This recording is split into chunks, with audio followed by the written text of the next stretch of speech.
यो दिव्याक्षरमुक्तजुष्टचरणोऽनन्तार्कते झोमये धाम्नी ब्रह्मपुरे शुभावैभवान् दिव्ये निजे राजते यो धृत्वात्र नराकृतिं च सवृषां भक्तिं विते निक्षितौ तं धार्मिह्यवतारिणं च सहजानन्दं हरिं चिन्तये गुणातीतोऽक्षरं ब्रह्म भगवान् पुरुषोत्तमः जनो जानन्निदं सत्यं मुच्यते भवबन्धनात्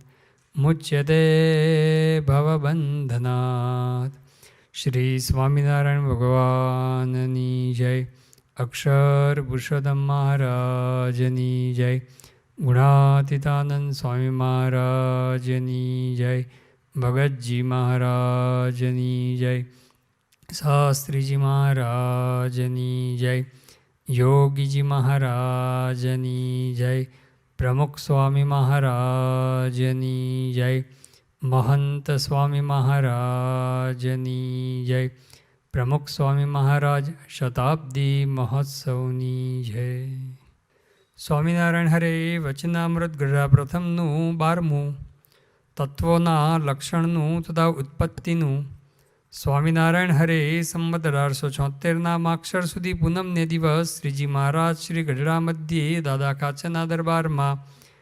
દાદા કાચના દરબારમાં વિરાજમાન હતા અને સર્વશ્વેત વસ્ત્ર ધારણ કર્યા હતા અને પોતાના મુખારવિંદની આગળ સાધુ તથા દેશ દેશના હરિભક્તની સભા ભરાઈને બેઠી હતી।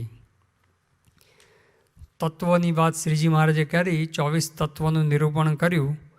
હવે એની ઉત્પત્તિ બતાવે છે કે એની ઉત્પત્તિ કેવી રીતે થઈ એ વાત આપણે જોઈએ।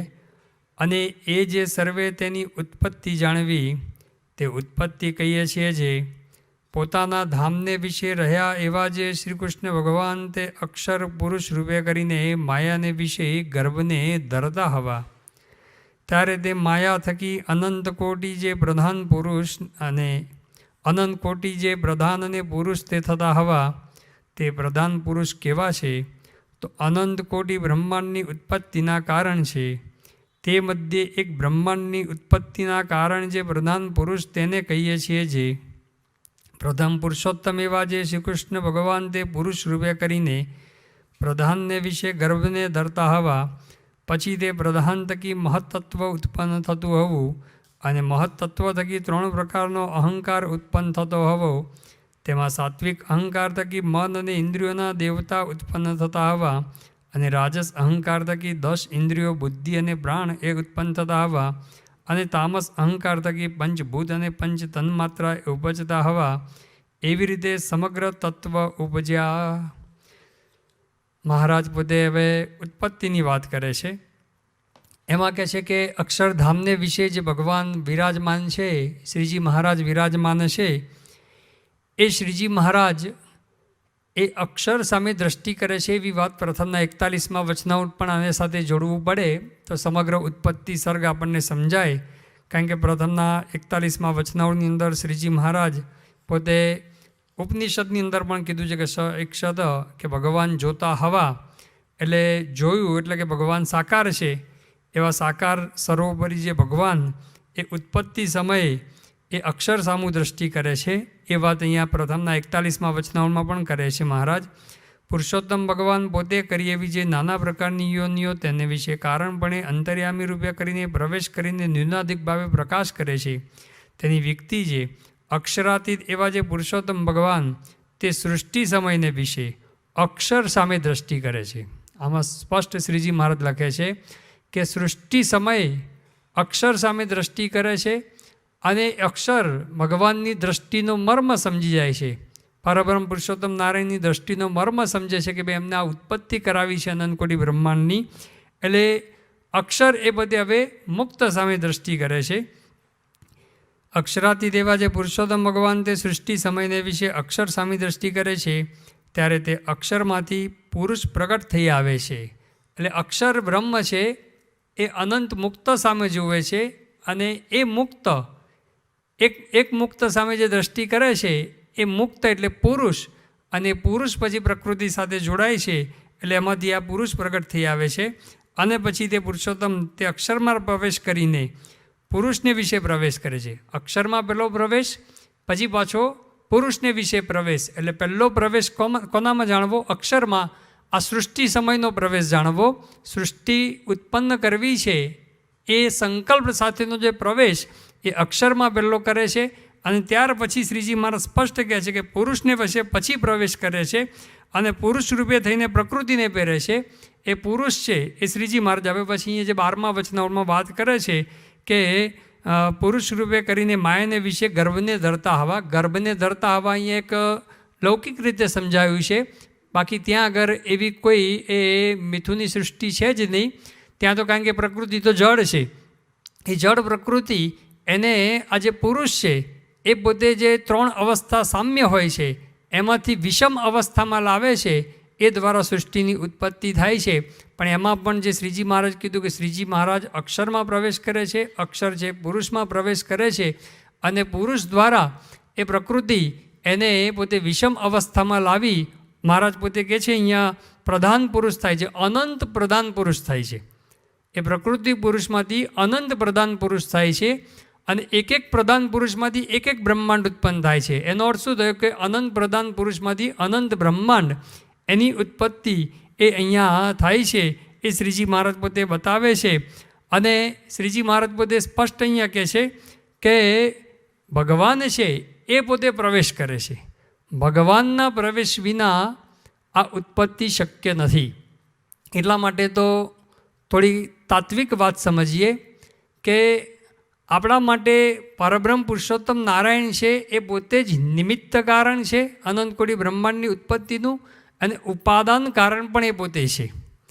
હવે નિમિત્ત કારણ ને ઉપાદાન કારણ 2 શબ્દો સમજીએ આપણે. એક માટીના દ્રષ્ટાંત દ્વારા. જે માટી હોય એ માટીમાંથી ઘડો ઉત્પન્ન થાય તો માટી શું કહેવાય? ઉપાદાન કારણ કહેવાય. કે જેમાંથી આ ઘડો ઉત્પન્ન થયો એટલે ઉપાદાન કારણ કહેવાય. નિમિત્ત કારણ કોણ કહેવાય? કે માટીમાંથી ડાયરેક્ટ ઘડો તો એમને એમ થતો નથી. એટલા માટે જે ઘડો બનાવનાર વ્યક્તિ હોય એ વ્યક્તિ એ પોતે નિમિત્ત કારણ કહેવાય. પછી એના માટે જે બીજા સહકારી કારણની પણ દંડ ને ચક્ર ને બધું જે કંઈ જરૂર પડે સહકારી કારણ કહેવાય. તો માટીમાંથી ઘડો બને માટી ઉપાદાન કારણ કહેવાય. અને જે વ્યક્તિ છે ઘડો બનાવનાર એ નિમિત્ત કારણ કહેવાય. પણ પરબ્રહ્મ પુરુષોત્તમ નારાયણ અને અક્ષર બ્રહ્મ એ પોતે પુરુષને વિશે પ્રવેશ કરે છે અને પ્રકૃતિને પહેરે છે, અને પ્રકૃતિમાં પણ પોતે પ્રવેશ કરે છે. પછી પ્રધાન પુરુષની અંદર પણ પરબ્રહ્મ પુરુષોત્તમ નારાયણને અક્ષર બ્રહ્મનો જ પ્રવેશ છે. એટલા માટે એના પ્રવેશ વિના પ્રકૃતિ પણ કંઈ કરવાને સમર્થ નથી થતી. એટલા માટે નિમિત્ત કારણ પણ આ ઉત્પત્તિનું પરબ્રહ્મ પુરુષોત્તમ નારાયણને અક્ષર બ્રહ્મ બને છે, અને ઉપાદાન કારણ પણ એ પરબ્રહ્મ પુરુષોત્તમ નારાયણને અક્ષર બ્રહ્મ જ બને છે. બદરે સ્વામીએ ખૂબ સુંદર રીતે વાદ ગ્રંથની અંદર અને બ્રહ્મસૂત્રની અંદર અને ઉપનિષદની અંદર પણ જ્યાં જ્યાં ઉત્પત્તિની વાતો આવે છે ત્યાં સમજાયું છે. બ્રહ્મસૂત્રની અંદર પહેલું સૂત્ર છે અથા તો બ્રહ્મ જિજ્ઞાસા. અથા તો બ્રહ્મ જિજ્ઞાસા એટલે બ્રહ્મ અને પરબ્રહ્મની જિજ્ઞાસા હવે કરીએ. પછી બીજું જ સૂત્ર છે જન્માદ્યસ્ય યતઃ, કે જેના દ્વારા યાભ્યામ યતઃ એટલે કે યાભ્યામ જે બંને દ્વારા જન્માદિ, આદિ એટલે ઉત્પત્તિ, જન્મ એટલે ઉત્પત્તિ, સ્થિતિ અને પ્રલય. ઉત્પત્તિ, સ્થિતિ ને પ્રલય એ ત્રણેય જે બંને દ્વારા થાય છે એની વાત કરે છે. એટલે કે બ્રહ્મ અને પરબ્રહ્મ, અક્ષર બ્રહ્મ અને પરબ્રહ્મ દ્વારા આ ઉત્પત્તિ, સ્થિતિ ને પ્રલય થાય છે. એ વાત પણ એમણે ખૂબ સુંદર રીતે એની અંદર આ સમજાયેલું છે કે અભિન્ન નિમિત્ત ઉપાદાન કારણ આ અક્ષર બ્રહ્મ અને પરબ્રહ્મ બને છે. કે નિમિત્ત કારણ અને ઉપાદાન કારણ એ બંને બને છે. આ થોડી તાત્વિક શબ્દો છે પણ એ સમજવા આવશ્યક છે કે પરબ્રહ્મ પુરુષોત્તમ નારાયણ વિના, મૂળ પરબ્રહ્મ પુરુષોત્તમ નારાયણ છે પણ એમની પ્રેરણાથી અક્ષર બ્રહ્મ પણ આ સૃષ્ટિની અંદર એટલા જ કાર્યાન્વિત થાય છે. એટલે અક્ષર બ્રહ્મ અને પરબ્રહ્મ વિના આ સૃષ્ટિની ઉત્પત્તિ શક્ય નથી. શ્રીજી મહારાજે પણ વારંવાર આ વાત સમજાવી છે કે અનંત કોટી બ્રહ્માંડ એની ઉત્પત્તિ, સ્થિતિ, પ્રલય એના કરતાં હરતા એ શ્રીજી મહારાજ પરબ્રહ્મ પુરુષોત્તમ નારાયણ પોતે જ છે. પ્રથમનું જે 37મું વચનામૃત છે એ પ્રથમના 37મા વચનામૃતની અંદર પણ શ્રીજી મહારાજ પોતે વાત કરે છે જેવા પ્રગટ ભગવાન પૃથ્વી પર વિરાજે છે અને જેવા ભગવાનના ભક્ત ભગવાનની સમીપે વિરાજે છે તેવા ને તેવા જ્યારે આત્યંતિક પ્રલય થાય ત્યારે પણ રહે છે. અને આ ભગવાનને ભગવાનના ભક્ત તે સદા સાકાર જ છે. પછી શ્રીજી મહારાજ પોતે એ વાત કરે છે કે આ ભગવાનને ભગવાનના ભક્ત એ સદા સાકાર છે અને એની અંદરથી આ જે ભગવાન છે એની અંદરથી જ સમગ્ર બ્રહ્માંડ એની ઉત્પત્તિ થાય છે. એ વાત શ્રીજી મહારાજ પોતે અહીંયા પ્રથમના 37મા વચનાવની અંદર એ સમજાવે છે. પ્રથમનું 56મું વચનામૃત છે. એ પ્રથમના 56મા વચનાવની અંદર પણ શ્રીજી મહારાજ આવી જ વાત કરે છે કે જ્યારે પ્રલય થાય ત્યારે બધા જ અનંત કોટી બ્રહ્માંડનો નાશ થાય છે. પછી ઉત્પત્તિ થાય ત્યારે પણ શ્રીજી મહારાજ કહે છે અને જ્યારે બ્રહ્માંડોનો પ્રલય થઈ જાય ત્યારે આ પ્રગટ ભગવાન તે જ એક રહે છે. અને પછી સૃષ્ટિ રચવાને સમયે પણ પ્રકૃતિ પુરુષ દ્વારે કરીને અનંત કોટી બ્રહ્માંડોને એ જ ભગવાન ઉપજાવે છે. પ્રલય પણ એ કરે છે. પછી જ્યારે સૃષ્ટિ રચવાને સમયે શ્રીજી મહારાજ કહ્યું બ્રહ્માંડોનો પ્રલય થાય ત્યારે આ ભગવાન રહે છે એવો શબ્દ વાપર્યો છે. એટલે શ્રીજી મહારાજ પોતાની વાત કરે છે.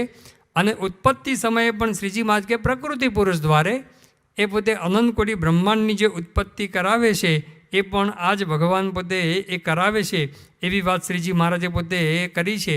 પ્રથમનું જે 51મું વચનામૃત છે, ગઢડા પ્રથમ સેક્શન હમણાં જે જોયું લાસ્ટ એ આપણે 56 હતું. હવે ગઢડા પ્રથમ સેક્શન એ 51 વચનામૃત એની અંદર પણ શ્રીજી મહારાજ પોતે આખી બધી વાત કરે છે. એમાં જે પૃથ્વી આકારે દ્રષ્ટિ થાય, જળ, તેજ, વાયુ, આકાશ, અહંકાર, મહત્તત્વ અને બધું એમ કરતાં કરતાં અક્ષર અને અક્ષરથી પર પરબ્રહ્મ પુરુષોત્તમ નારાયણ છે એ વાત કરીને શ્રીજી મહારાજ પોતે એ લખે છે કે એ ભગવાન છે એ ભગવાનમાંથી જ આ સર્વ એ સૃષ્ટિ થાય છે. અક્ષરાતીત એવા જે પુરુષોત્તમ ભગવાન તે છે તે સર્વેની ઉત્પત્તિ, સ્થિતિ અને પ્રલય તેના કર્તા છે અને તે સર્વેના કારણ છે. શ્રીજી મહારાજ કહે ભગવાન છે અક્ષરાતીત એવા જે પુરુષોત્તમ ભગવાન એ જ સમગ્ર બ્રહ્માંડોની ઉત્પત્તિ, સ્થિતિ અને પ્રલય એના પણ કરતા એ શ્રીજી મહારાજ એ પોતે છે. પરબ્રહ્મ પુરુષોત્તમ નારાયણ પોતે જ છે. અને જ્યાં આવી વાત કરી છે ત્યાં આપણે સમજવાનું કે અક્ષર બ્રહ્મ દ્વારા એ પોતે એ બંને પોતે પ્રવેશ કરીને આ સૃષ્ટિ રચાવે છે. લોયાનું બીજું વચનામૃત છે. એ લોયાના બીજા વચનામૃતની અંદર પણ લોયા પ્રકરણનું 2nd વચનામૃત એની અંદર શ્રીજી મહારાજ પોતે કહે છે સર્વના કારણરૂપ એવા ભગવાન તે મનુષ્ય જેવા છે તો પણ પોતાના અંગમાંથી યોગ કળાએ કરીને અનંત કોટી બ્રહ્માંડને ઉત્પન્ન કરવાને સમર્થ છે. લાગે મનુષ્ય જેવા પણ અનંત કોટી બ્રહ્માંડ એને એ પોતે ઉત્પન્ન કરે છે એવી એમની સામર્થ્ય છે. લોયાનું 17મું વચનામૃત છે, 17 વચનામૃત એની અંદર એ શ્રીજી મહારાજ પોતે વાત કરે છે કે ભગવાનનો મહિમા કેવી રીતે સમજવો એ સમજાવતા શ્રીજી મહારાજ કહે છે કે ભગવાનની બીકે કરીને ઇન્દ્ર વરસે છે, સૂર્ય, અગ્નિ, ચંદ્રમાં પ્રકાશ કરે છે, પૃથ્વી સર્વેને ધારી રહી છે, સમુદ્ર મર્યાદા નથી લોપતો, ઔષધિઓ ઋતુને પામીને ફળે છે અને જે ભગવાન જગતની ઉત્પત્તિ, સ્થિતિ, પ્રલયને કરે છે. વારંવાર શ્રીજી મહારાજ જ્યારે ભગવાનનો આવો મહિમા સમજવાની વાત કરે છે ત્યારે ભગવાન જે જગતની ઉત્પત્તિ, સ્થિતિ એ પ્રલયને કરે છે એવી વાત એમણે પોતે સમજાવેલી છે. 95નું જે ફર્સ્ટ વચનામૃત છે, પહેલું વચનામૃત છે એની અંદર પણ શ્રીજી મહારાજ પોતે વાત કરે છે ભગવાન જે તે આ જગતની ઉત્પત્તિ, સ્થિતિ અને પ્રલય તેના કર્તા છે ને સદા સાકાર છે. એ પણ વાત શ્રીજી મહારાજ 95ના પહેલા વચનાઓની અંદર આ સમજાવે છે કે ભગવાન એ અનંત કોટી બ્રહ્માંડની ઉત્પત્તિ, સ્થિતિ એ પ્રલયના કર્તા છે. અંત્યનું 35મું વચનામૃત ગઢડા લાસ્ટ સેક્શન 35 વચનામૃત છે એની અંદર પણ શ્રીજી મહારાજ જે સંતની અંદર ભગવાન વિરાજમાન રહે, ભગવાનની સંતની સેવાથી ભગવાનની સેવા થાય એના લક્ષણ બતાવતા પહેલું લક્ષણ પણ એ શ્રીજી મહારાજ આ જ બતાવે છે. માટે ભગવાન તો સદા સાકાર જ છે અને અનેક બ્રહ્માંડની ઉત્પત્તિ, સ્થિતિ, પ્રલયના કર્તા છે. તો વારંવાર શ્રીજી મહારાજ પોતે આ જ વાત સમજાવે છે કે ભગવાન અનંત કોટી બ્રહ્માંડની ઉત્પત્તિ, સ્થિતિ અને પ્રલયના એ કરતા હરતા છે. અને શ્રીજી મહારાજે વચનામૃતની અંદર પ્રથમના 59મા વચનામૃતની અંદર ભગવાનની અંદર અસાધારણ જે સ્નેહ થાય એનું જે કારણ બતાવતા શ્રીજી મહારાજ કે જો ભગવાનનો મહિમા સમજાય તો ભગવાનની અંદર અસાધારણ સ્નેહ થાય. એની અંદર શ્રીજી મહારાજ પોતે એક વાત ખાસ નોંધે છે કે ભગવાન છે એ તો બ્રહ્મ ગોલોક આદિક સર્વે ધામના પતિ છે, અનંત કોટી બ્રહ્માંડના પતિ છે તથા સર્વના કરતા છે. અને પુરુષ, કાળ, કર્મ, માયા, 3 ગુણ, 24 તત્વ, બ્રહ્માદિક દેવ એ કોઈને આ બ્રહ્માંડના કરતા જાણે નહીં, એક ભગવાન પુરુષોત્તમને જ કરતા જાણે. એટલે આ બધું આ માયા દ્વારા થયું છે, કાળ દ્વારા થયું છે કે કર્મ દ્વારા થયું છે. શ્રીજી મહારાજ કે કોઈને એ ભગવાનના કરતા હતા એ જાણે નહીં, ભગવાન જ સમગ્ર બ્રહ્માંડોની ઉત્પત્તિ સ્થિતિ પ્રલયના કરતા હતા છે. પ્રથમના 62મા વચનોની અંદર પણ શ્રીજી મહારાજે ભગવાનના સ્વરૂપનો યથાર્થ નિશ્ચય થાય તો કલ્યાણકારી ગુણ આવે તો નિશ્ચય કેવો કરવો તેની અંદર મહારાજ પોતે વાત કરે છે.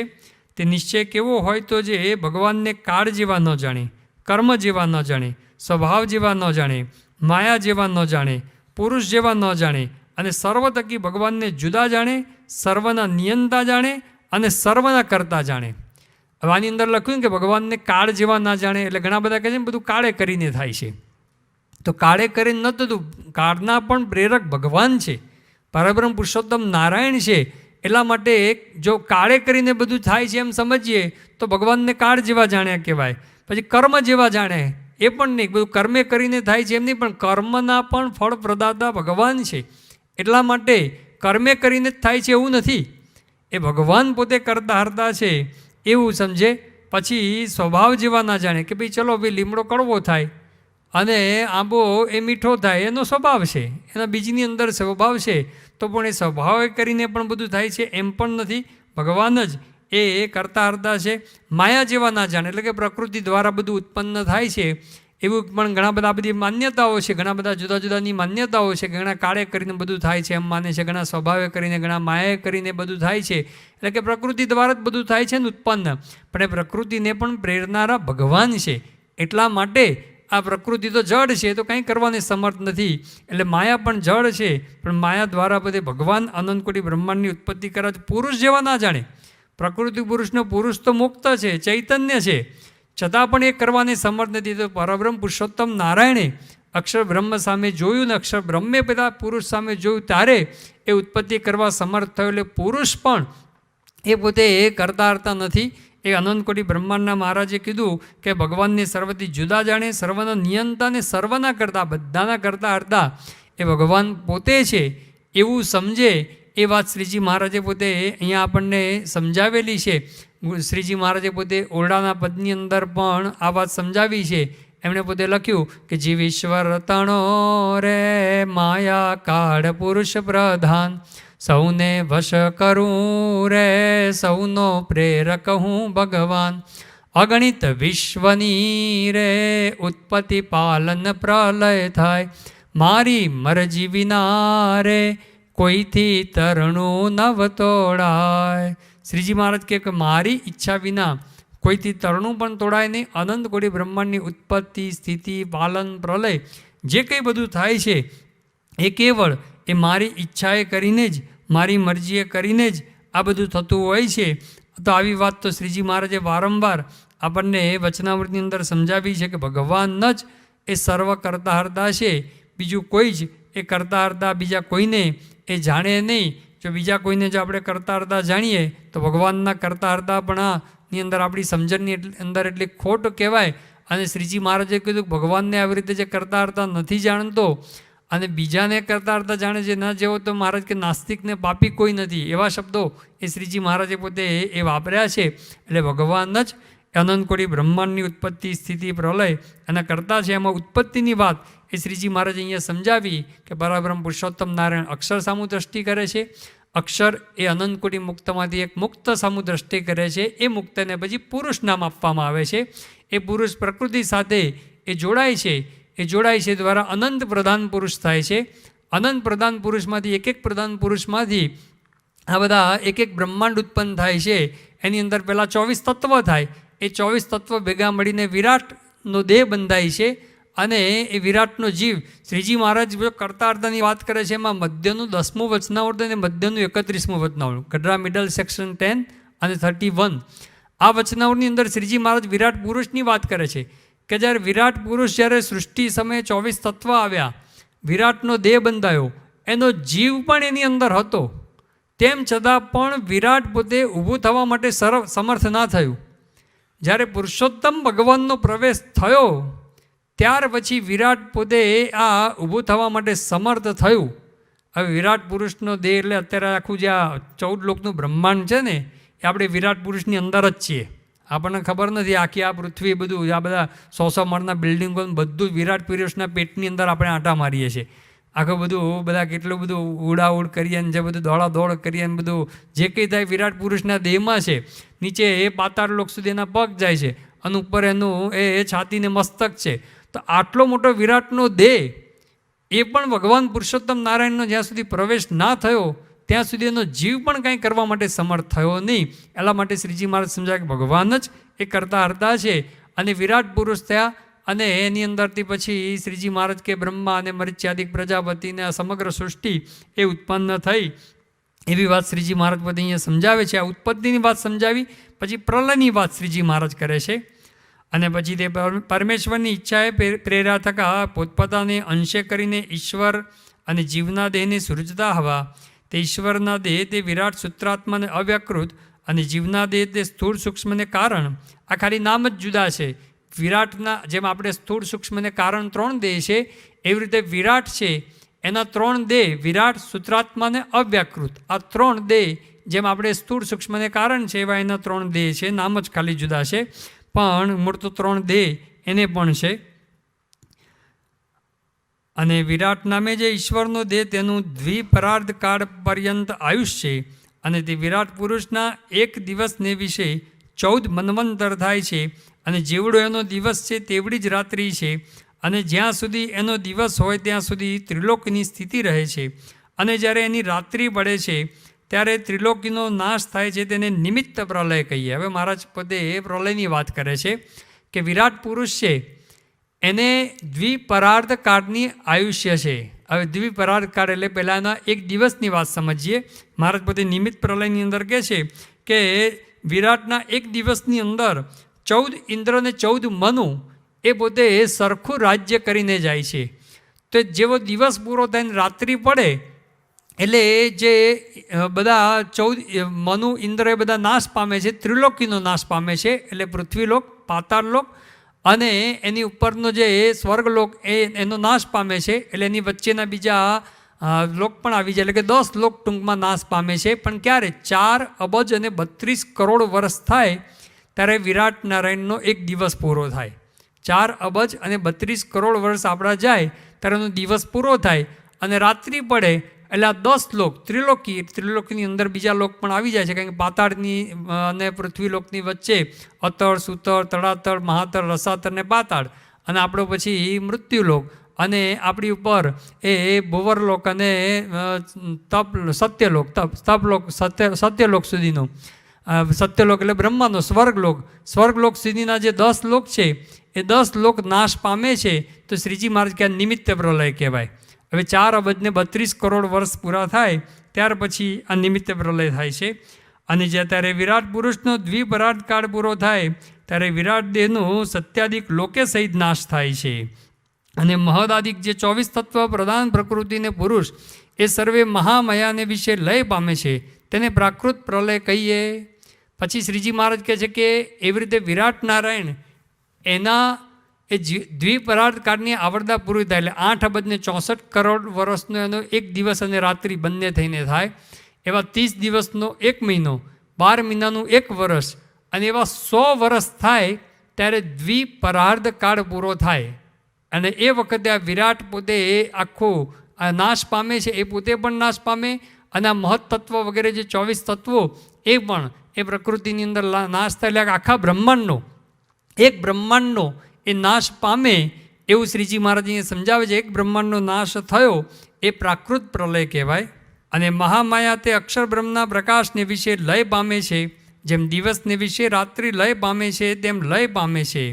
જેમ દિવસની અંદર રાત્રિ લય પામે એમ મહામાયા એટલે મૂળ પ્રકૃતિ, એ મૂળ પ્રકૃતિ પણ અક્ષર બ્રહ્મના પ્રકાશને વિશે લય પામી જાય. એટલે કે પોતે કંઈક કાર્ય કરવા માટે સમર્થ ના રહે એવી જે મૂળ પ્રકૃતિ એ પણ જ્યારે લય પામી જાય તેને આત્યંતિક પ્રલય કહીએ. છેલ્લો પ્રલય, આત્યંતિક પ્રલય એ શ્રીજી મહારાજે એને કીધો. અને દેવ દૈત્ય અને મનુષ્યાદિકના જે દેહ તેનો જે ક્ષણ ક્ષણ પ્રત્યે નાશ તેને નિત્ય પ્રલય કહીએ. શ્રીજી મહારાજ કહે છે કે જે બધા રોજે બધા નાશ પામે છે અને અત્યારે ઘણા બધાની આ કોરોના મહામારીની અંદર પણ બધાના ધામમાં જાય છે, તો એ શ્રીજી મહારાજ કે રોજ બરોજ જે બધા જીવ જંતુ મનુષ્ય બધા જે નાશ પામે છે એ નિત્ય પ્રલયની અંદર આવે. એટલે નિત્ય પ્રલય એટલે રોજ બરોજ જે બધું નાશ પામે છે. પછી નિમિત્ત પ્રલય એટલે કે વિરાટ નારાયણનો એક દિવસ પૂરો થાય ત્યારે, રાત્રિ નહીં પણ એક દિવસ પૂરો થાય એટલે 4 અબજ ને 32 કરોડ વર્ષ. અને ત્યાર પછી વિરાટ નારાયણ દ્વિપરાર્થ કાળ આવરદા પૂરી થાય એટલે પ્રાકૃત પ્રલય થાય. અને આત્યંતિક પ્રલય એ શ્રીજી મહારાજની ઈચ્છા ઉપર છે, પરબ્રહ્મ પુરુષોત્તમ નારાયણની ઈચ્છા ઉપર. એ જ્યારે એમની ઈચ્છા થાય ત્યારે અનંત કોટી બ્રહ્માંડનો એ નાશ થાય એ આત્યંતિક પ્રલય કીધો. હવે જ્યારે આત્યંતિક પ્રલયની અંદર બધું નાશ પામે છે, આ જો વાત આપણને સમજાયું હોય કે પ્રકૃતિ પુરુષ એમાંથી ઉપજેલા અનંત કોટી બ્રહ્માંડ એ બધું જ નાશ પામી જતું હોય છે. તેમાં આપણે બધું ભેગી કરેલી સંપત્તિ કે આપણી ઘર વખરી કે આપણું બધું કશું કાંઈ એ રહેવાનું નથી. એટલા માટે શ્રીજી મહારાજ કહે છે કે એની અંદર એ શોક કરવાનો હોય નહીં. શ્રીજી મહારાજે અંત્યનું 38મું વચનાવળ ગઢડા લાસ્ટ સેક્શન 38 વચનાવળ એમાં પણ કીધું કે અમે સાંખ્યાદિક શાસ્ત્રના વિચારે કરીને એમ નિશ્ચય કર્યો છે જે માયાના કાર્યમાંથી ઉત્પન્ન થયા જે આકાર માત્ર તે સર્વે મિથ્યા છે.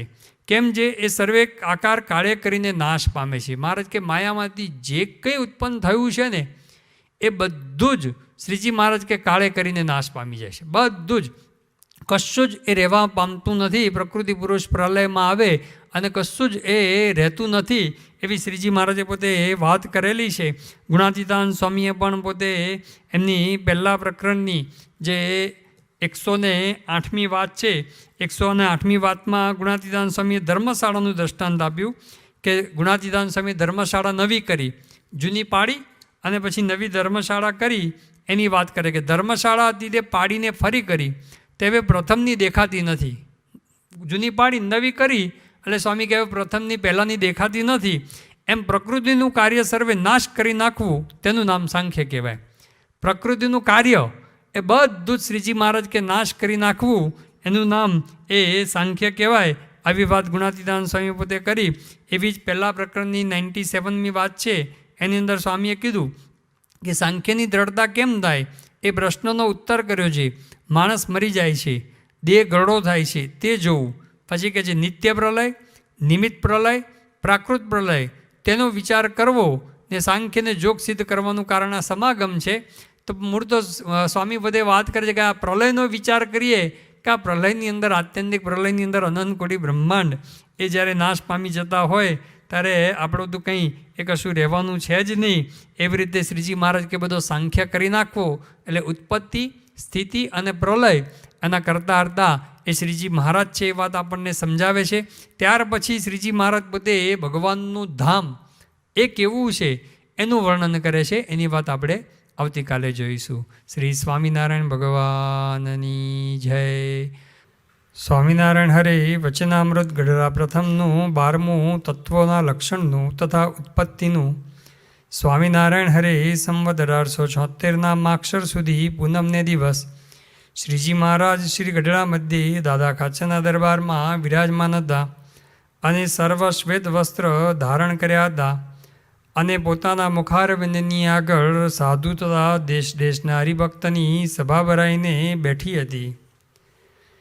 શ્રીજી મહારાજે તત્વોના જે બધા લક્ષણ બતાવ્યા 24 તત્વોના, અને ત્યાર પછી શ્રીજી મહારાજે જે ઉત્પત્તિની વાત કરી એ પણ આપણે જોયેલી કે પરબ્રહ્મ પુરુષોત્તમ નારાયણ અક્ષર બ્રહ્મ સામે દ્રષ્ટિ કરે છે અને અક્ષર બ્રહ્મ એ અનંત મુક્તમાંથી એક મુક્ત સામે દ્રષ્ટિ કરે છે. એ મુક્ત પ્રકૃતિ સાથે જોડાય છે, એને પુરુષ સંજ્ઞા આપવામાં આવે છે, પુરુષ કહેવામાં આવે છે. એટલે પ્રકૃતિ પુરુષમાંનો જે પુરુષ છે એ અક્ષરધામનો મુક્ત છે અને એમાંથી અનંત પ્રધાન પુરુષ એ ઉત્પન્ન થાય છે અને પછી આગળની સૃષ્ટિ થાય છે. આપણે જોયેલું આ જે મુક્ત પ્રકૃતિ સાથે જોડાય છે, ભગવાન સ્વામિનારાયણે ગઢડા મધ્યનું 31મું વચનામૃત, મિડલ સેક્શન 31 વચનામૃત, એની અંદર શ્રીજી મહારાજે કીધું કે આ મુક્ત માયા સાથે જોડાય છે તો પણ માયાનો એને બાદ નથી, અને સાથે સાથે એ ભગવાનના સુખે, પરબ્રહ્મના સુખે સુખી છે. એને કંઈ લૌકિક માયાનું કંઈ સુખ છે નહીં, આનંદ નથી. એ તો પરબ્રહ્મ પુરુષોત્તમ નારાયણના સુખે જ સુખી છે. એને જગતની, કારણ કે અક્ષરધામમાં એકવાર મુક્ત થઈ ગયો એટલે લૌકિક કોઈ વાસના છે જ નહીં, પરંતુ ભગવાન સ્વામિનારાયણ અને અક્ષર બ્રહ્મ એની આજ્ઞાએ કરીને એ આ પ્રકૃતિ સાથે જોડાય છે. એટલે એટલી સ્પષ્ટતા એ આપણે સમજવાની કે આ મુક્તને કોઈ માયાનું બંધન નથી. સાથે સાથે આ જે અનંત બ્રહ્માંડની ઉત્પત્તિ થઈ એની અંદર આપણે જોયું કે પરબ્રહ્મ પુરુષોત્તમ નારાયણ અક્ષર બ્રહ્મ એના દ્વારા અનંત કોટી બ્રહ્માંડની ઉત્પત્તિ થાય છે. કાળ, કર્મ, માયા એ કંઈ જ ભગવાન આગળ કરવા માટે સમર્થ નથી. એ વાત પણ આપણે ઘણા બધા વચનામૃતના આધારે એ જોયેલી. ભગવાન સ્વામિનારાયણને વરતાલના બીજા વચનામૃતની અંદર ગામ બુવાના કાનદાસ પટેલ એ પ્રશ્ન પૂછે છે કે ભગવાન કઈ પ્રકારે રાજી થાય. એટલે શ્રીજી મહારાજ કહે છે કે જો ભગવાનનો દ્રોહ ન કરે તો ભગવાન રાજી થાય. પછી બતાવે છે કે ભાઈ ભગવાનનો દ્રોહ એ કઈ રીતે થાય છે. એની અંદર શ્રીજી મહારાજ પોતે આ ભગવાન કરતા હરતા છે એ વાત બતાવે છે. ભગવાનને નિરાકાર જાણે તો પણ ભગવાનનો દ્રોહ એ કર્યો કહેવાય, અને કરતા હરતા ન જાણે તો પણ દ્રોહ કર્યો કહેવાય. એ જે વાત કરે છે એ વરતાલ પ્રકરણનું 2nd વચનામૃત છે. એમાં શ્રીજી મહારાજ કહે છે, આ સર્વ જગતના કરતા હરતા ભગવાન છે, તેને કરતા હરતા ન સમજીએ ને વિશ્વના કરતા હરતા કાળને જાણીએ, અથવા માયાને જાણીએ, અથવા કર્મને જાણીએ, અથવા સ્વભાવને જાણીએ, એ તે ભગવાનનો દ્રોહ છે. કેમ જે ભગવાન સર્વના કરતા હરતા છે તેનો ત્યાગ કરીને કેવળ કાળ, કર્મ, સ્વભાવ અને માયા તેને જગતના કરતા હરતા કહે છે, માટે ભગવાનનો અતિ દ્રોહ છે. શ્રીજી મહારાજ શું કહે છે કે અતિ દ્રોહ, જો કાળને, કર્મને, માયાને કરતા હરતા જાણીએ, એટલે કે આ બધું કાળે કરીને થાય છે, કર્મે કરીને થાય છે, કે માયા પ્રકૃતિ એ બધું કરે છે. આવું જો શ્રીજી મહારાજ કે આપણે સમજીએ અને ભગવાનને સર્વ કરતા હરતા ન સમજીએ તો ભગવાનનો અતિ દ્રોહ થાય છે. તે દ્રોહ કરીએ નહીં તો ભગવાન અતિશય રાજી થાય. એટલે કે કરતા હરતા ભગવાનને સમજીએ. અક્ષર બ્રહ્મની પણ જે આપણે વાત કરી ગઈકાલે કે પરબ્રહ્મ ને અક્ષર બ્રહ્મ બંને આ સમગ્ર સૃષ્ટિની અંદર વ્યાપક છે ને એ દ્વારા પોતે સૃષ્ટિની ઉત્પત્તિ કરે છે. પણ સર્વતંત્ર સ્વતંત્ર તો પરબ્રહ્મ પુરુષોત્તમ નારાયણ શ્રીજી મહારાજ જ છે. અક્ષર બ્રહ્મ પણ ઉત્પત્તિ કાળે પરબ્રહ્મની ઈચ્છાને આધીન છે. પરબ્રહ્મની જ પહેલી ઈચ્છા છે અને એની ઈચ્છા દ્વારા જ આ સૃષ્ટિની ઉત્પત્તિ થાય છે. એટલે સર્વ કરતા હરતા એ ભગવાનને કહેવામાં આવે છે. પરંતુ ભગવાન એ પોતે આ અક્ષર બ્રહ્મની અંદર સમ્યક પ્રકારે રહેલા છે, એટલે એ દ્વારા પણ આ સૃષ્ટિની ઉત્પત્તિ થાય છે. એટલે સર્વ કરતા હરતા મૂર્તો શ્રીજી મહારાજને કહ્યા છે એનું કારણ આ પરબ્રહ્મની જ ઈચ્છાથી આ સૃષ્ટિ થાય છે. તો આ ઉત્પત્તિની અંદર આટલું સમજવાનું છે. બીજી વાત એ પણ સમજવાની છે કે આ સમગ્ર અનંત કોટી બ્રહ્માંડની ઉત્પત્તિ પરબ્રહ્મ પુરુષોત્તમ નારાયણ કેવી રીતે કરે છે? એક દ્રષ્ટિ દ્વારા. કેવળ એક દ્રષ્ટિ દ્વારા જો પરબ્રહ્મ પુરુષોત્તમ નારાયણ અનંત કોટી બ્રહ્માંડની ઉત્પત્તિ કરી શકતા હોય તો એ પરબ્રહ્મ પુરુષોત્તમ નારાયણ અને અક્ષર બ્રહ્મ એને કોઈ આ એક સંસ્થા ચલાવવી, એને કોઈ એક મંદિર ચલાવવું, તેના માટે તો એક રમતની વાત છે. તેમ છતાં પણ આપણને જે સેવા આપે છે ને આપણા મોટા ભાગ્ય છે. એમાં આપણે એવું નહીં સમજી બેસવાનું કે ભાઈ આ હું કરું છું એટલા માટે આ મંદિર ચાલે છે, એટલા માટે આ મંડળ ચાલે છે, એટલા માટે આ ડિપાર્ટમેન્ટ ચાલે છે, એટલા માટે આ બધું સંસ્થાની અંદર કાર્ય વ્યવસ્થિત ચાલે છે. આપણે કોઈ ના હોઈએ ને તો એ પરબ્રહ્મ પુરુષોત્તમ નારાયણ અને અક્ષર બ્રહ્મ એવા સમર્થ છે, અતિ સમર્થ છે. એ દ્રષ્ટિ માત્રે આવા અનંત કોટી બ્રહ્માંડો એ પોતે ઉપજાવી શકતા હોય તો પછી એને એક સંસ્થા કે એક મંદિર કે એક મંડળ ચલાવવું એના માટે તો એક રમત વાત છે. તેમ છતાં પણ આપણને જે આપે છે એ સેવા આપે છે. એ સેવા સમજીને આપણા મોટા ભાગ્ય સમજીને આ સેવા કરવાની, નહીં કે હું કરું છું, હું ના હોત તો યદિ મેં નહીં હોતા તો ક્યાં હોતા, એવો વિચાર એ આપણે કરવાનો હોય નહીં. એ ભગવાનની કૃપાથી જ, દ્રષ્ટિથી અને અક્ષર બ્રહ્મની કૃપા અને દ્રષ્ટિથી જ આ બધું થાય છે. એ આપણે સમજીએ તો કોઈ દિવસ માન ન આવે. એ પણ આપણે પ્રમુખ સાંઈ મહારાજ, મહંત સાંઈ મહારાજના જીવનમાં જોઈએ છીએ કે હંમેશા એ કરતા હરતા એ શ્રીજી મહારાજને પોતાના ગુરુને જ માને છે. તેમને ક્યારેય પણ કોઈ પણ વાતનો લેશ માત્ર પણ અહંકાર જોવા મળતો નથી. તો આપણે પણ આપણા જીવનની અંદર આ એક જો સમજણ દ્રઢ કરી હોય કે અનંત કોટી બ્રહ્માંડની જો ઉત્પત્તિ શ્રીજી મહારાજને અક્ષર બ્રહ્મ ગુણાતીતાનંદ સ્વામી જો કરી શકતા હોય તો પછી એમને આપણને જે સેવા આપી છે આપણા મોટા ભાગ્ય છે. એમને કંઈક જરૂર નથી. અને કેટલાય પ્રસંગો શ્રીજી મહારાજે દાદા ખાચરને પણ આખું મંદિર એ પાતાળમાંથી કાઢીને બતાવ્યું. શાસ્ત્રીજી મહારાજે પણ મોતી ભગવાન દાસને અને છગનભાઈને બધાને એ મંદિર એ પાતાળમાંથી કાઢીને બતાવ્યું છે. એટલે તો સમર્થ છે, પરંતુ આપણને સેવા આપે છે આપણા મોટા ભાગ્ય છે. એટલે એ સમજવાનું છે. બીજું આગળ જે વાત કરી એ પ્રમાણે ભગવાનને કાળ જેવા ના જાણે, કર્મ જેવા, માયા જેવા ના જાણે, એ જે વાત કરી છે. એટલે કે આ બધું કાળે કરીને, કર્મે કરીને, માયાએ કરીને થાય છે એમ ન સમજવું. સાથે સાથે આપણા રોજબરોજના જીવનની અંદર પણ જે પ્રસંગ બને છે એની અંદર પણ ભગવાનનો આશરો થયો ત્યાર પછી કાળ, કર્મ, માયા એનું કોઈ ભાર રહેતો નથી. એટલે ભગવાન જ બધું કરતા હરતા છે. ક્યારેક એ પોતે કાળને છૂટો દોર આપે છે, એ પણ ભગવાનની ઈચ્છા છે. ભગવાનની ઈચ્છાને આધીન એ પોતે એ કાર્ય કરે છે એમ સમજવું. મધ્યનું 21મું વચનામૃત, ગઢડા મિડલ સેક્શન્સ 21 વચનામૃત છે. એની અંદર શ્રીજી મહારાજ પોતે આ સ્પષ્ટતા કરે છે. શ્રીજી મહારાજ પોતે કહે છે કે દેશ, કાળ, કર્મ, માયા તેનું પરમેશ્વર ચાલવા દે તેટલું ચાલે, પણ પરમેશ્વરના ગમતા બાર અણુ માત્ર પણ ન ચાલે. માટે સર્વ કરતા તે પરમેશ્વર જ છે. દેશ, કાળ, કર્મ, માયા એ બધાનું પણ ભગવાન જ્યારે જેટલું ચાલવા દેવું હોય એટલું ચાલવા દે, પરંતુ પરમેશ્વરના ગમતા બાર એ અણુ માત્ર પણ ચાલે નહીં. એટલા માટે ભગવાનના ભક્ત માટે તો શ્રીજી મહારાજે ગઢડા લાસ્ટ સેક્શન 13 વચનામૃત છે એમાં વાત કરી કે ભગવાનની ઈચ્છાએ જ આપણું પ્રારબ્ધ બની જતું હોય છે. એટલે આપણા માટે એવું નથી થતું કે ભાઈ આનું બહુ ઘણા મહેનત કરે, ભગવાનના ભક્ત હોય, ગમે તેટલો પુરુષાર્થ કરે, તેમ છતાં પણ એને સફળતા ના મળતી હોય એટલે આપણે કે ભાઈ એનું કર્મ કઠણ છે. કર્મ નથી કઠણ, ભગવાનની ઈચ્છા અને સત્પુરુષની એવી ઈચ્છા છે એને આ પરિસ્થિતિમાં રાખવાની. એટલા માટે એ પરિસ્થિતિની અંદર છે. એવી રીતે કોઈને કાળ કોપ્યો હોય, આપણે કંઈ એની પર કાળ કોપ્યો છે, પરંતુ એ પણ પરમેશ્વરની ઈચ્છાને આધીન જ છે. ભગવાન વિના કોઈ કંઈ કરવાને સમર્થ થતા નથી. એ એક વાત સમજવાની. ત્યાર પછી શ્રીજી મહારાજે જે પ્રલયની વાત કરેલી, 4 પ્રકારનો પ્રલય.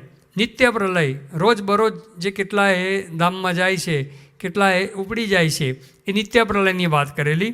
પછી નિમિત્ત પ્રલયની વાત કરેલી કે બ્રહ્માનો જે એક દિવસ 4,32,32,000,000 વર્ષ થાય ત્યારે બ્રહ્માનો એક દિવસ થાય ત્યારે ત્રિલોકીનો, 3 લોકનો જે નાશ પામે છે નિમિત્ત પ્રલય. અને ત્યાર પછી બ્રહ્મા છે એનો એક દિવસ 8,64,00,000,000 વર્ષનો છે.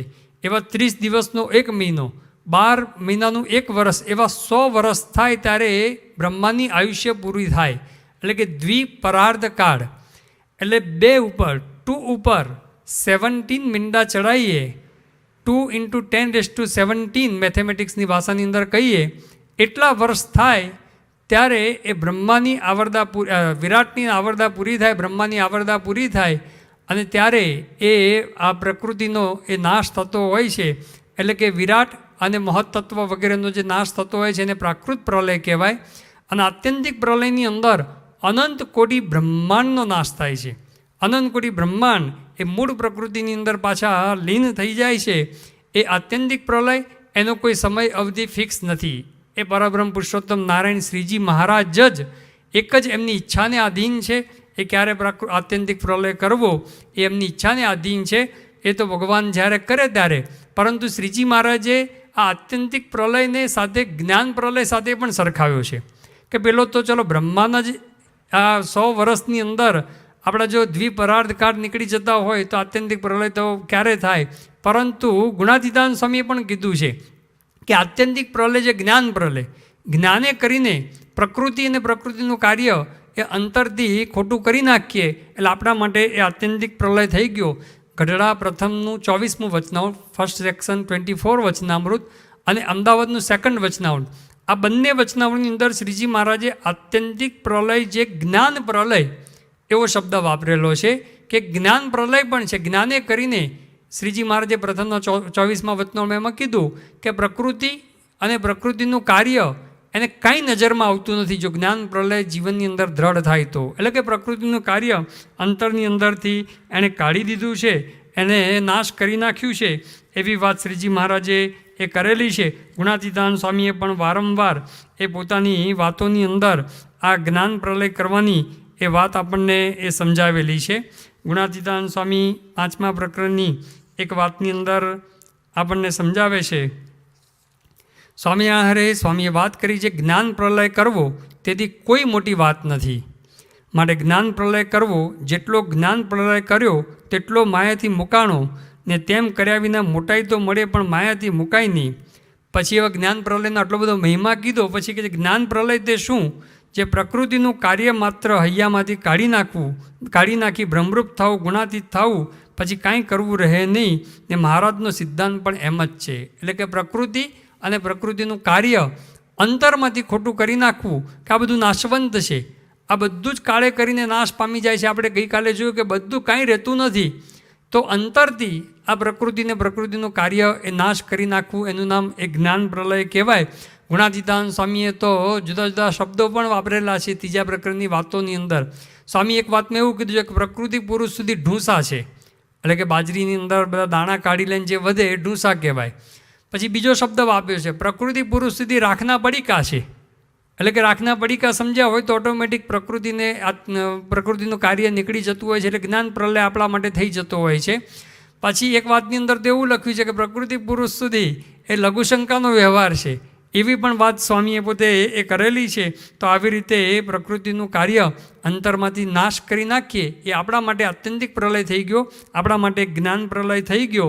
તો શ્રીજી મહારાજે આ રીતે પણ આપણને એક આત્યંતિક પ્રલય એ સાચા અર્થની અંદર ભગવાનને જ્યારે ઈચ્છા હોય ત્યારે કરે છે, પરંતુ આપણા માટે, ભક્ત માટે જ્યારે જ્ઞાન પ્રલય કરીએ ત્યારે આત્યંતિક પ્રલય થઈ ગયો કહેવાય. તો આ રીતે પણ શ્રીજી મહારાજે આપણને વાત સમજાવી છે. તો આવી રીતે ઉત્પત્તિ અને પ્રલયની વાત કરી. સ્થિતિ કદાચ જગતનું અત્યારે જે સંચાલન એ પણ ભગવાન જ કરી રહ્યા છે. એ તો આપણે જોઈ રહ્યા છે કે સૂર્ય ચંદ્ર ઉદય અસ્ત થાય છે, પૃથ્વી પણ જે પોતાની જે ધરી ઉપર ફરે છે, સૂર્યની આસપાસ પણ જેમાં એક સેકન્ડનો પણ ફેર પડતો નથી એ રીતે ફરે રાખે છે. અને બધું જે પ્રકૃતિનું આખું જે સંચાલન થઈ રહ્યું છે એ પણ ભગવાન એ બધું સંચાલન કરી રહ્યા છે. એટલે ઉત્પત્તિ, સ્થિતિ, પ્રલય એના કરતાં એક શ્રીજી મહારાજ છે, પરબ્રહ્મ પુરુષોત્તમ નારાયણ છે, અને એમની ઈચ્છાથી અક્ષર બ્રહ્મ પણ આ અનંતકોટી બ્રહ્માંડનું આવી રીતે સંચાલન કરી રહ્યા છે. હવે ત્યાર પછી આ જો જ્ઞાન પ્રલય કરી નાખીએ તો આપણે બ્રહ્મરૂપ થઈએ, અક્ષરધામમાં જઈએ તો ભગવાનનું ધામ કેવું છે એની વાત પૂછે છે. ત્યારે વળી મુક્તાનંદ સ્વામીએ પૂછ્યું છે તે ભગવાનનું ધામ કેવું છે?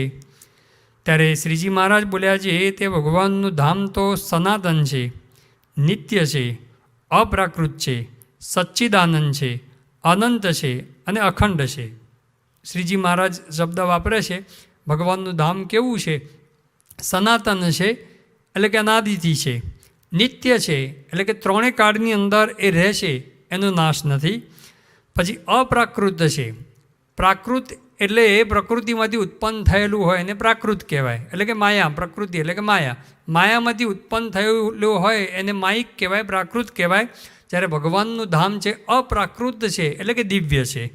સચ્ચિદાનંદ છે. સત એટલે સત્ય છે, એટલે કે એનું અસ્તિત્વ ત્રણેય કાળની અંદર છે. ચિદ એટલે ચૈતન્યમય છે, અને આનંદ એટલે કે સુખમય છે. એ પણ વાત અહીંયા કરે છે. પછી અનંત છે, એટલે કે જેનો અંત નથી. એ પણ આપણે જોયેલું કે અનંત એટલે ઘણા બધા અર્થની અંદર નથી, સંખ્યાની દ્રષ્ટિએ નથી, પણ ન અંત, જેનો અંત નથી એ અનંત. અખંડ છે, એટલે એના ખંડ કે ભાગ થઈ શકતા નથી, એવું આખું એ ભગવાનનું ધામ એ અખંડ છે. તેને દ્રષ્ટાંતે કરીને કહીએ છીએ, જેમ પર્વતને વૃક્ષાદિકે સહિત અને મનુષ્ય, પશુ, પક્ષ્યાદિકની જે આકૃતિ તેણે સહિત એવી જે આ સમગ્ર પૃથ્વી તે કાચની હોય, અને આકાશને વિશે જે સમગ્ર તારા તે સર્વે સૂર્ય હોય, પછી તેને તેજે કરીને તે સમગ્ર આકૃતિ સહિત કાચની પૃથ્વી જેવી શોભે તેવી શોભાએ યુક્ત ભગવાનનું ધામ છે.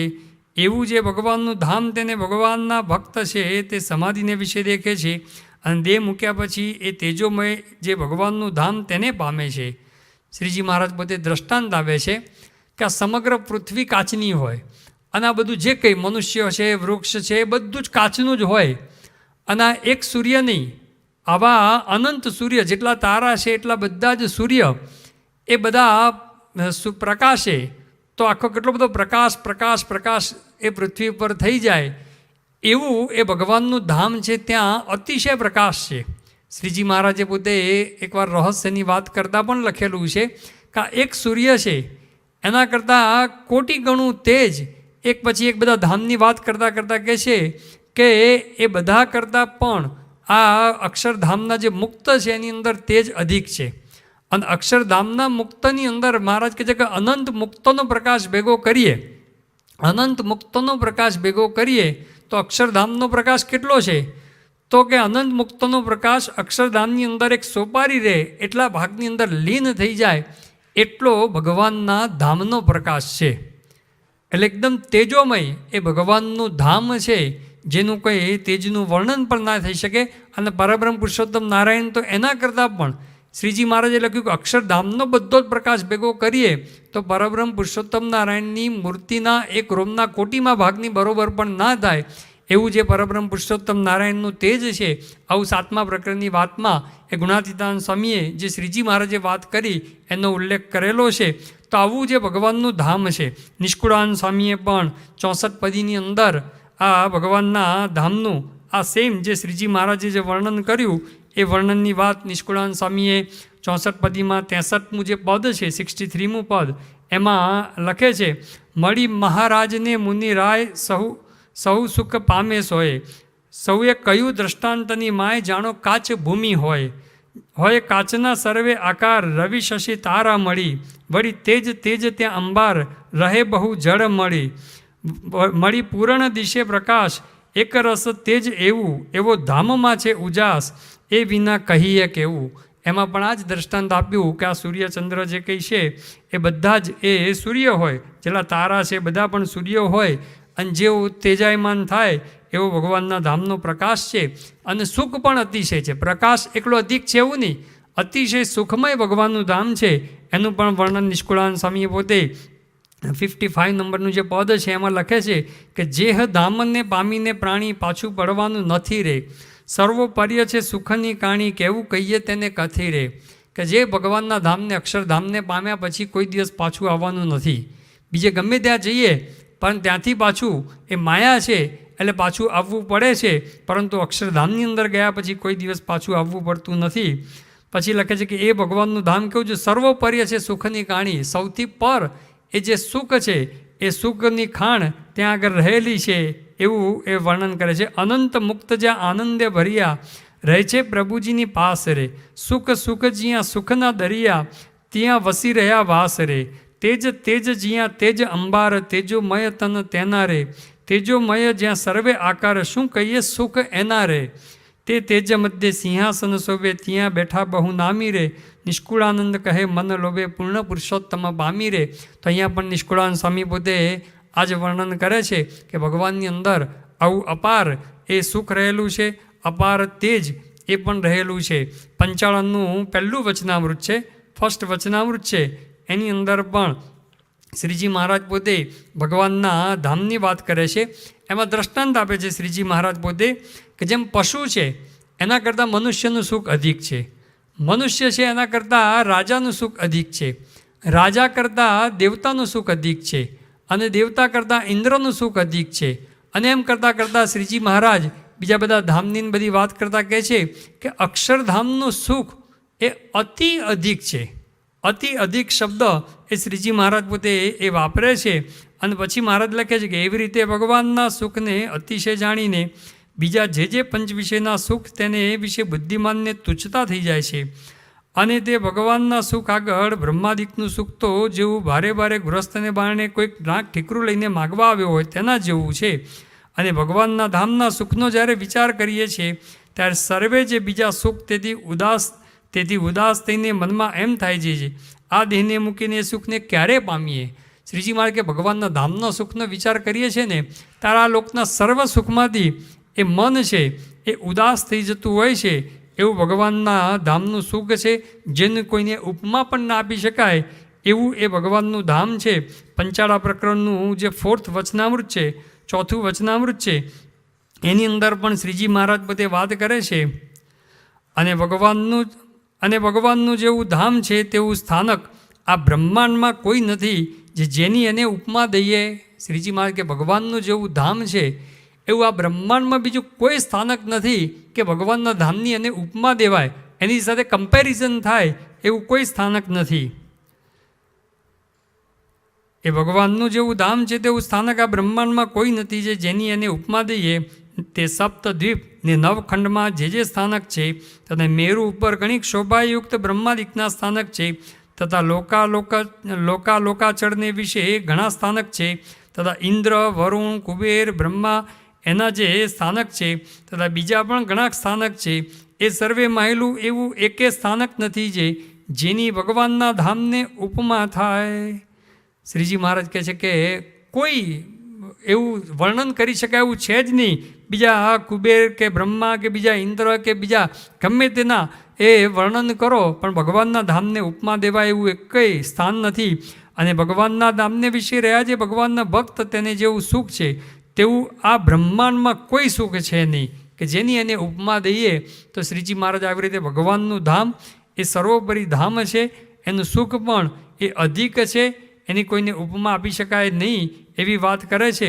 ગઢડા 1st સેક્શન 63 વચનામૃત છે એની અંદર પણ શ્રીજી મહારાજે આ ભગવાનના ધામ માટે આવું વર્ણન કરતાં એ મહારાજે પોતે લખ્યું છે કે અક્ષર બ્રહ્મ છે એને તો અનંત કોટી બ્રહ્માંડ એ પણ નજરમાં આવતા નથી. અને એવા બ્રહ્માંડ એક એક રૂમમાં અસંખ્યાત ઉડતા ફરે છે એવડા મોટા છે તે અક્ષરધામને વિશે પુરુષોત્તમ ભગવાન તે પોતે સદા બિરાજમાન છે.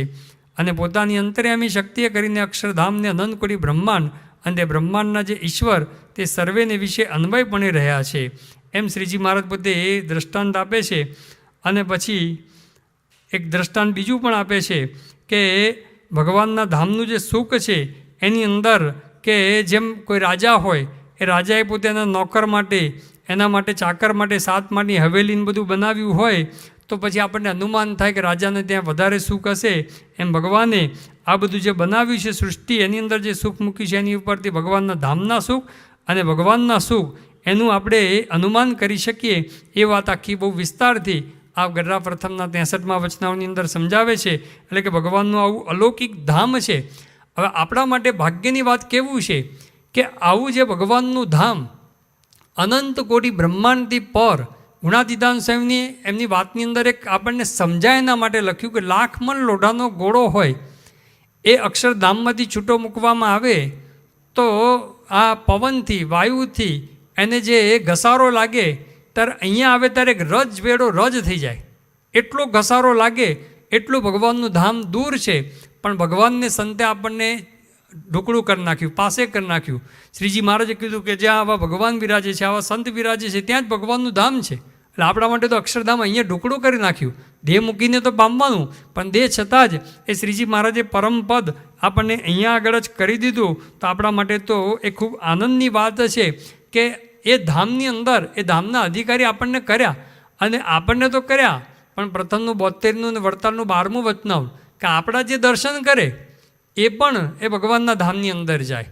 અને જે કોઈ આ ભગવાનના ધામનું કેટલું સુગમ કરી દીધું શ્રીજી મહારાજે પ્રગટ થઈને જે કોઈ રીતે પમાય નહીં. વેદરસની અંદર શ્રીજી મહારાજે પોતે લખ્યું કે તમારા કોઈ સાધને કરીને એ અક્ષરધામ પમાય એવું નથી.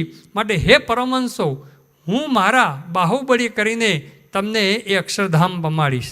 આપણા કોઈ સાધન કામ લાગે એમ નથી. ગમે એટલા હજારોના કરોડો વર્ષ તપ કરીએ અને ગમે તેટલી સાધના કરીએ ને તો એ અક્ષરધામની અંદર ના જવાય. સાધન માત્ર સુષુપ્તિમાં લીન થઈ જાય તો પછી એના ઉપર તો સામ્યાવસ્થારૂપ માયા છે તો ક્યાંથી એને તો ઉલ્લંઘન કરી શકાય જ નહીં. પરંતુ શ્રીજી મહારાજ કહે છે કે આ ભગવાનનું ધામ એ કેવળ એ શ્રીજી મહારાજ અને ગુણાતીત સત્પુરુષ એ પોતાના બળે કરીને આપણને પમાડે છે. ગુણાતીતાન સ્વામીની વાતમાં દ્રષ્ટાંત પણ આપેલું છે કે સુદર્શન ચક્રમાં કેટલું તેજ છે.